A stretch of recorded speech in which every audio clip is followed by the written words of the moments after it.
And for today's video na si Samsam diri guys, nagdula sa balas.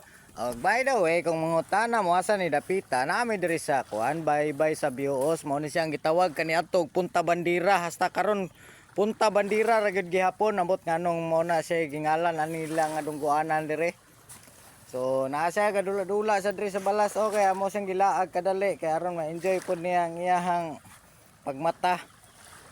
So nindot dahil kayo ng mga talanahon diri oh. Na ay nag tubo-tubo dahil kahoy sa tumoy pod nga bahin sa murag silbi dungguan sa una. Kay kani sa una sa katiman kog buot kani diri dungguan ni siya sa pambot. Dari pa mo dunggo ang pambot sa una nga side oh kanang akong gitudlo diha.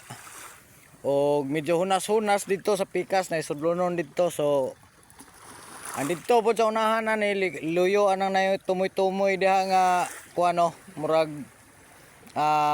bye-bye gyapon luyo na isdanan. So wala pa nakaari dire guys. Nindot kay dire nga area. So karon kay dili man pangaligo among tuyo kay lagi aning tambong may sa amo ang iyaan nga lubong ugma so dalikyat may are kadali. Dayon, inyong makita to dito nga buntod, which is kato dito nga amo nga area. O to dito.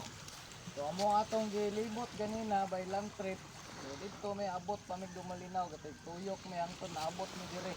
Kung buot gyud intay shortcut pila lang na kilometro diha padulong dito sa pikas. Bye-bye.